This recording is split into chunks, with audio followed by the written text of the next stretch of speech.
What are you waiting for? It's time to take action. It's time to do this. Don't overthink. Hit it strong. It's the Do This Podcast with your host, GP Theriot. Hey, welcome to the Do This Podcast. Stop overthinking, do this. Hey, I'm your host, GP Theriot, and I am excited to have you here for episode 3. You know, we just started this, and the reason why I started this is because I hear so many people with just great ideas, but they never do anything. They sit on the sidelines. So my saying is, go out there and do this. So stop overthinking, do this. As I say, do this. Don't overthink. Hit it strong. And I am super excited today with our guest. Before I get there, I want to just, this studio is just awesome. And I love our producer that I have. Travis, are you out there, man? I am here. Do we get to see your pretty face today? I don't know how pretty it is, but you do get to see my face. I always love when you come in the studio. You just bring such good energy. Man, I appreciate it. And you know what? You bring the energy too. And I always share, man, I love the name because he has Elvis in it. I'm a huge Elvis. I think I need to wear an Elvis outfit sometime just so people can see my passion and love for Elvis. I need to do this for Elvis, right? Great episode. But hey, man, how are things going with you? What are you seeing out there? Everything is good, man. Everything is good. I'm actually excited for today's show. You and the guests, y'all have some good knowledge nuggets for the audience. I'm seeing a lot of motion. A lot of things are happening in the fields, man. So I think the people are needing this episode to hear you guys give your take on what's happening out there. Well, man, I appreciate you, and I know you always make us look good and sound good. So thanks, Travis. And so he said it. I'm excited about our guest today. And before we get to it, hey, be sure and share this, put it out there because people need to hear this. Because what's great about this podcast is we're bringing the positivity, the excitement,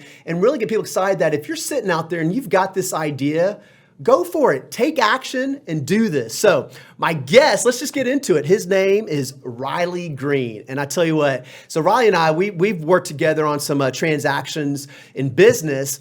And I was on the phone with him the other day, and he just kind of casually said, yeah, I ran track cross country at the University of Texas, the university in Austin. And when he told me that, not only is he successful in business right now, but just his story. So this guy, he defines of do this, stop overthinking, do this. So I'm just going to jump right in. Riley, how you doing, man? I'm doing well. It's awesome. Great to be here. Thanks for having me. Well, man, I am excited to have you. And I know you came across the tracks. You're over in Fort Worth, Texas. Yeah, Fort Worth, Texas. Born and raised? Born and raised. Born and raised. So kind of, real fast, give a quick, who's Raleigh Green? So Raleigh Green is, born and raised Fort Worth, Texas. I'm a hard-working, athlete that continues to take my, my athletic skills into the workforce every day.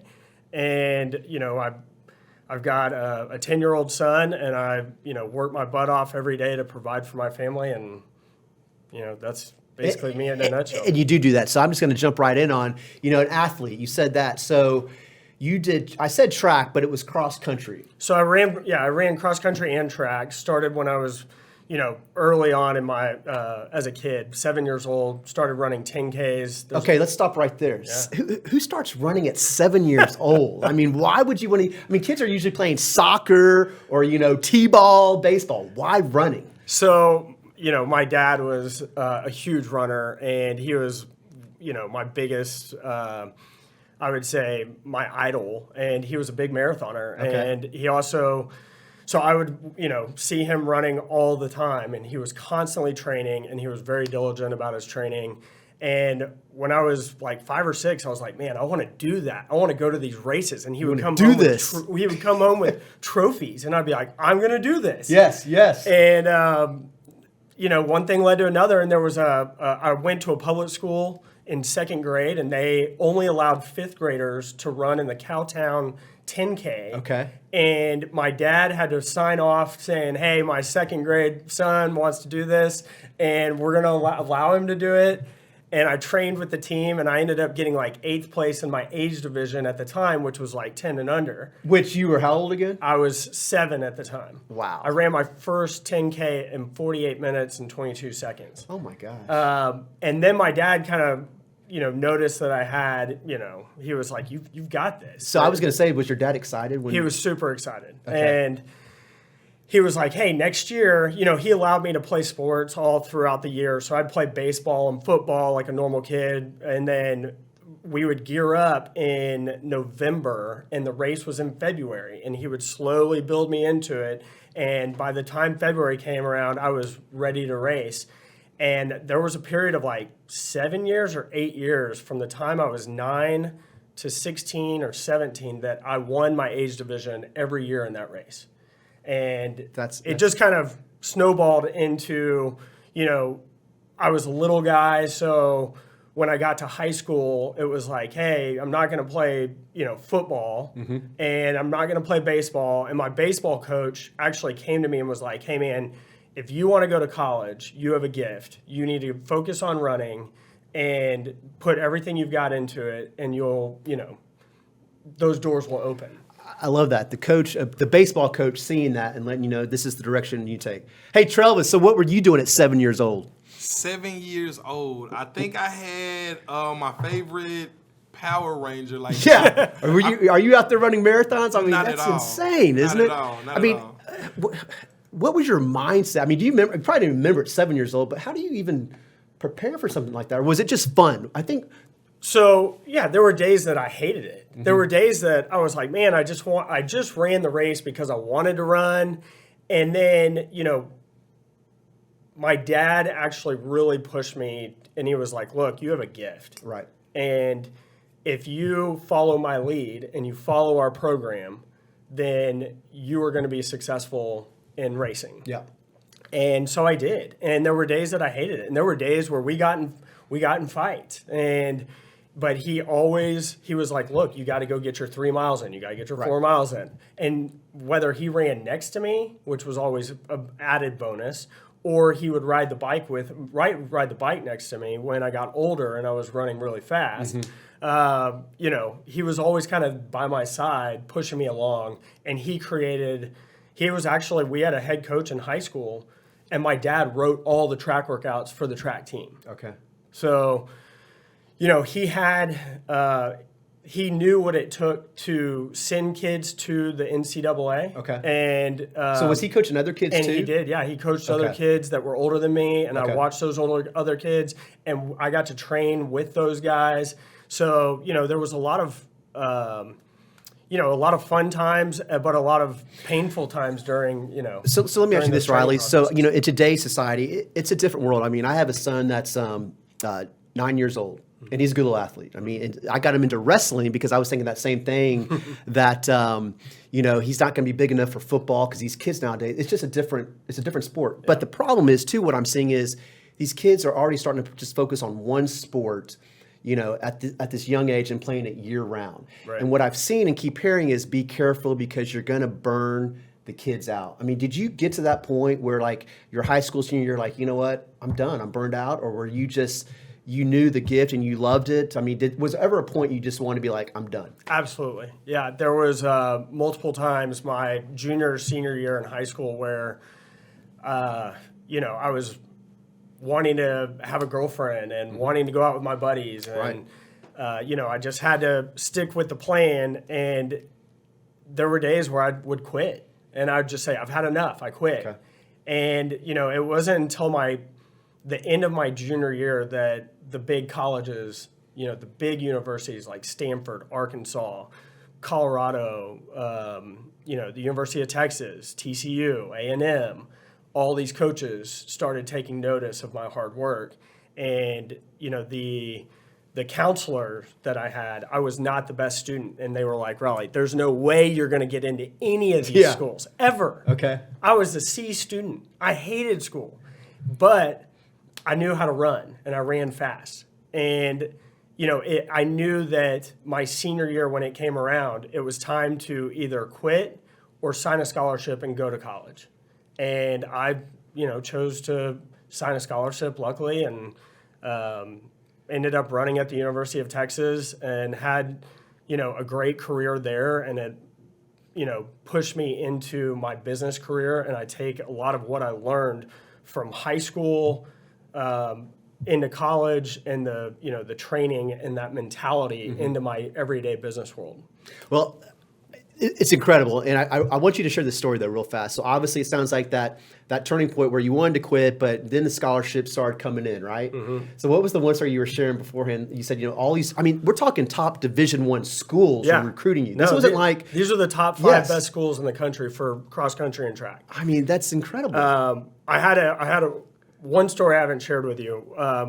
One of my recruiting visits was to the University of Colorado, and I really wanted to go to the University of Colorado. I thought it'd be awesome to live in Boulder, have the winter, have all 4 seasons, be able to ski in the winter. Right. And this coach, Mark Wetmore, long-haired hippie, took me out, and my family came up to Boulder, and he said, "You're going to run with the team tomorrow. Today it's 65 degrees. You picked a perfect weekend. And you're going to meet with these counselors." So we went and toured the facility. I was like, man, this is awesome. The next morning I woke up and it snowed 14 inches. Wow. 14 inches. And I had to do the track workout. My dad, Coach Wetmore, and myself, we went out on the track. It was snowing so hard that by the time I finished a quarter, my footsteps had already been filled in. I couldn't even see the track. Oh my gosh. It was snowing so hard. So after I finished, Coach Wetmore was like, "Man, we can't wait to have you as a Buffalo here next year." I said, "Coach, I'm not coming here next year," and I left Because it was the snow. Yeah. That's wow. Yeah, And then the Arkansas, though, you were saying how the coach. So Arkansas was. I ran an indoor meet at Arkansas, and I had Danny Green and John McDonald, who was the legendary John McDonald. He is the winningest NCAA coach of all time. If you combine every sports program, women or male, across the nation, he's won more collective NCAA championships than anyone else. And he wanted you. And he was coming after me. So he brought me in at the Arkansas summer training camp, and he said, "Hey, he laid out 6 trays, and on each tray was 5 national championship rings. And he said, if you come here, you're guaranteed at least one of these while you're here." Unfortunately, I didn't go there. And if I would have, they won the Triple Crown, which was indoor track, outdoor track, and cross country 2 years in a row. And what year was that? And that was in 2000. Wow. So from 2000 to 2004, they were unstoppable. And if I would have gone there and ran all 4 years and been healthy, I think I would have had 8 national championship rings. Wow. But you still had a great career at University of Texas because, you were an All-American. yeah, we had a lot of fun. Cross country was my specialty. Okay. And So tell people cross country, how far is that? yeah, so cross country, basically you're running on a golf course, or primarily you can think of it as a golf course. It's off or I guess trail running. Right. But it's usually an 8K, which is 5 miles. Okay. And then you have, the Big 12 championship, conference championship, or NCAA championship is a 10K. Okay. So, which is what Which miles? is 6.2 miles. Okay. So what was your fastest time? Ooh, in cross country? Yeah. Oh, I don't know. You don't remember? Just a highlight. What do you? Well, Let's say so the 10K, that's 6 point. Yeah. So Just a roundabout. I'm just curious. it was like what can you run a mile in on a good day? right now? Or just back in your prime. Back in your prime. Back in my prime on a good day, it would be about a 4:08. God, that's So, and, I can't really give a time because every cross-country course is different. Okay, got so it. every, on the track, it was in the sub-33. But on, which on the track is slow in NCAA. Those guys are breaking 29 minutes that are at the national championship meet. So I love sharing this. So do you still run today? I do, yeah. How- I don't run every day, but I try to run 5 days a week. Okay. And I average, in the heat, it's a little, I'm 40 years old Are you now. a morning runner or evening? Both. Okay, you'll do both. So most mornings I get out there and I run 3 to 4 miles with my dog. If it's Okay. really nice, we'll go 6 miles. Okay. I try to average 6 to 8 miles every day. Have you run any big marathons like the Boston Marathon? So I've run New York twice. okay. I've run 11 marathons total, and I've run 1 ultra marathon. I did Hood to Coast, which is 197 miles in 24 hours. Sounds absolutely horrible. It was brutal. It was a relay, so you're not running the full 197, but by the time you finish the 24 hours, you run like 45 to 65 miles during that period of time. Oh my gosh.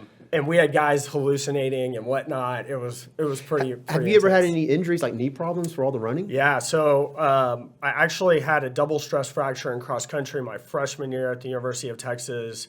I've had, in the same leg, I've had multiple stress fractures, which, has kind of pushed me into other sports. Starting in my 30s, I started playing tennis at a low level and got really competitive with it and wanted to be the best. Yep. And so now I'm playing at, a 4-5 level, which if you're a teaching tennis pro at a club, you're a 5-0. If you come out of college, you're a 5-5. And then they usually get bumped down to a 5-0. So I'm right at the cusp of being a 5-0. And I play in competitive tournaments. I'm playing in one this weekend. How long have you been playing tennis for? This will be my 11th year. Okay. So, Wow. Yeah. So, it's funny, all this running, I'm hearing this because I was in the Army. Yeah. And that's all we did was run, run, run. And I told myself, when I get out of the Army, I'm never running again. Because the mentality you have to take, I mean, even on our 12-mile road marches that we did with, 50-pound ruck and all that, it's just, I just can't even imagine. So let's kind of push this now even farther. So obviously you have this, competitive, elite athlete.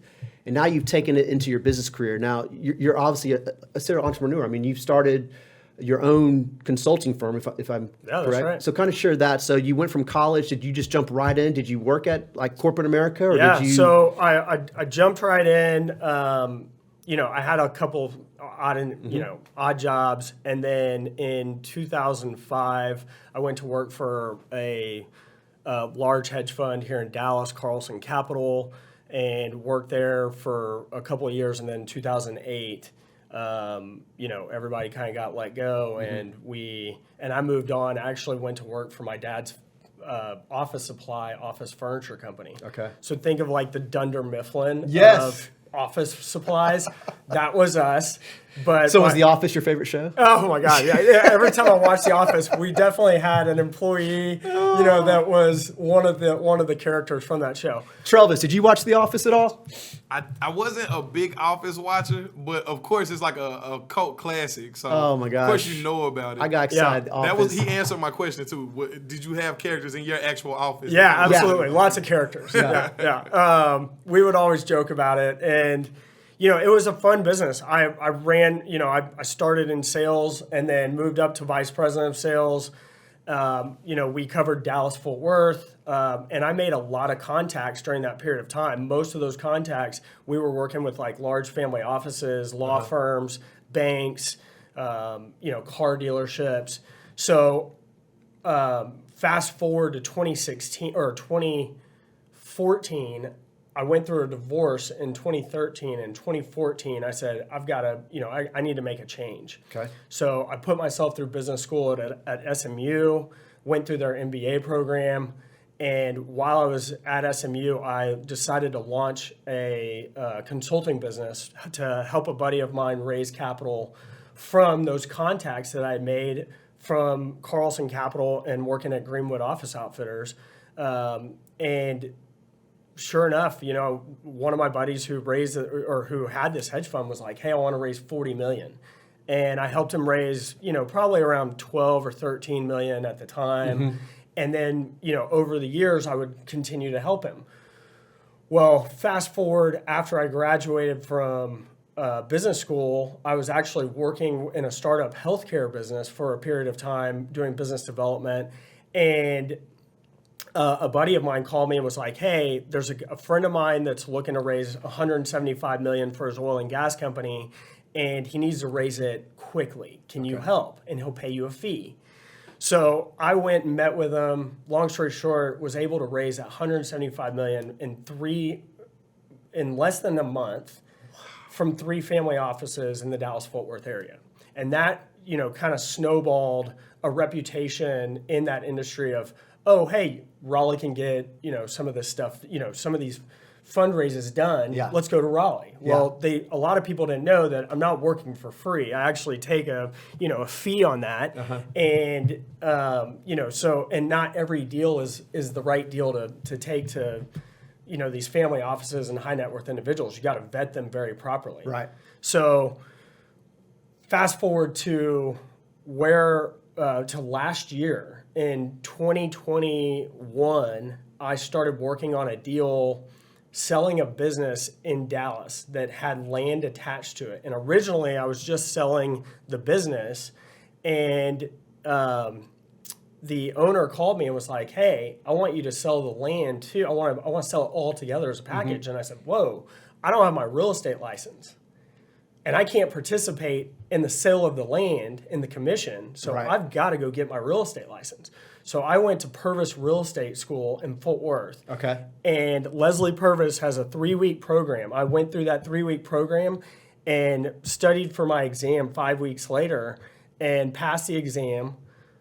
Had to only realize that I had to park my license with a broker. Right. I had no idea. Right. So a friend of mine who was on the residential side at Compass was like, "Hey, come park your broker, your license with me. I'll give you a 90-10 split on that deal, and you can sell some residential real estate on the side." To me, I was like, I don't want to sell residential real estate. Like, I'm raising capital, I'm selling businesses. Right. Residential just wasn't, something that I was interested in. Right. But, COVID had hit, things were different. A lot Sure. of my capital had dried up because the family offices and high net worth individuals that I've worked with just kind of told me, "Hey, we're going to sit on the sidelines and see how this COVID deal plays out." So I started selling residential real estate. And in my first year, I just like I do everything else. I get out there and I grind and I call as many people as I can. And I said, I'm going to do this. Yes. I'm going to get out there and just, push through. And, I just finished my first year, and I topped 25.8 million in sales in my first year. And I had the opportunity to start up my own team and leave Compass. So I've actually recently started, I just launched 2 months ago, the Raleigh Green Real Estate Group at Briggs Freeman in Fort Worth. We covered, Dallas and Fort Worth and all of North Texas. We specialize in ranches, commercial, and residential, primarily residential right now. Yeah. And my beautiful bride actually just joined my team last week. She got her license a couple weeks ago, and she's going to be running her. She's an entrepreneur, so she's going to be running her business as well from our office, but also handling our marketing to make sure that everything looks clean and we put the right message out to everybody. Okay. Let's dissect all this. Yeah. You just threw a lot out there, and I hope people got. You literally define do this, right? Stop overthinking. First off, I want to go back to, obviously, you've taken the athletic mentality. I call it the Navy SEAL mentality. You just people are just triggered a certain way, and you're triggered that way. You see something, you go for it. You don't even think about it. And starting from working at your dad's business. Realizing the network that you're meeting during that time. Yeah. Somebody came to you and said, "Hey, I need you to raise money for me." And you just did it. Yeah, you had a little experience, but you took it on your own. 175 million? 175 million. million. In how fast? That was less than 30 days. 30 days. How do you do that? Well, it was a great opportunity. The company that I was raising that capital for had a stellar reputation. Yeah. The management was phenomenal. And when I went to make the introductions, and that's basically all I did, I made an introduction to a couple of capital partners. Sure. And they have a team that breaks down and analyzes each and every deal. So during those 30 days, did you sleep at all? Yeah. But every entrepreneur knows. You don't sleep a lot. You work around the clock. It's the grind. People always they always see the success when you're on top, but they don't understand all the craziness you're going through to get there, right? Yeah, absolutely. And so I love... They don't see the failures, that's for sure. Well, I fail every day. And I think I love that you brought that up, because people don't want to fail. And so they're scared to take it to the fear. Sure. They have fear, like, if I fail, then what? Successful entrepreneurs always say they learn from their failures. How can they make it better next? Yeah. And it sounds like you've done that. And so, okay, from the consulting, it's just amazing. And then how the whole real estate just kind of happened. Yeah. You weren't looking, and you got your license in, no time. I mean, you stopped overthinking, and you do this. Yeah. But here's something I want to highlight. This is big because I've been in the mortgage industry for 20 years. Your first year, and we see real estate agents come in. I don't even know how many there are in just the Dallas Metroplex alone. But there's a lot, right? Right. But there's only the 1%ers. I mean, there truly is the 1%ers that are on top. You came in your first year, did over 25 million. Mm-hmm. Which is, I think that's unheard of. You did the calls, you were grinding, you do this. What do you give success to? How did you do 25 million? I'm just blown away right now. You're the type, that's why I love working with you, because we have the same mentality. Yeah. Because obviously you're a problem solver, you have solutions. You just make it happen. So where do you give your success to for that first year in real estate? Well, to be completely transparent, I was on an amazing team. And I owe a lot of that credit. You got to do the so work. Our team collectively did over 200 million in sales last year. They were, the number one team in all of Fort Worth. Right. But you still have to do the work. Yeah. So, whether it was a referral or it was somebody that, I farmed out on my own, you have to, I grinded every day. Yeah. And I worked my tail off for those clients. And I received 5-star reviews from every single client that I worked with because I love working with these clients. I love helping these clients. I wish I would have gotten my real estate license 20 years ago because it's what I was born to do. Yeah. Yep. And helping people is something that I love more than anything. And when you take a first-time home buyer who has no idea where to get a mortgage or, what's my down payment going to be or anything, and you're educating them and you're saying, hey, I know you want to be close to mom, but mom's neighborhood might not be the best neighborhood. Why don't we look next to mom's neighborhood and you can buy that house, that dream home that you want, but be in a great neighborhood that's going to be going up in value and you can still be close to mom. Yep. I've put 30 offers on, written 30 offers for one family over a period of 2 weeks on homes that were, under $400,000. Yep. And they would look at me and go, Raleigh, we're never going to find anything. And I'd stay positive and say, we are going to find something, I love that because I hear it constantly. Like right now, first-time home buyers, they can't get a home right now. And that's not accurate. I tell people, first you got to get in the game, but you got to work with the right professionals. This is one right here. And you got to stick with it. Yeah. And it's just the gloom of, and with me being a veteran, nothing more that fires me up is people aren't accepting VA offers. Right. And it's absolutely false. We are getting our veterans their VA 100% offers accepted. But again, we have to educate these agents. They don't understand what the VA loan is and what it's the number one performing government loan. But you can get me going. But I love what you said because you got to stay in the fight, and people have to believe in you. And hey, I'll get you to the finish line. Just stick with me. Yeah. And I love hearing that because. Well, I'm going to know the answer to this. So obviously the market right now, it's crazy. Inventory's low, rates are up. It's a bubble, it's a crash, all just the negative out there. Mm-hmm. And it's not accurate. How's your business? It's might have slowed a little down, but I bet you're just as busy now because there's always market share. Sure. Where are you right now with your business?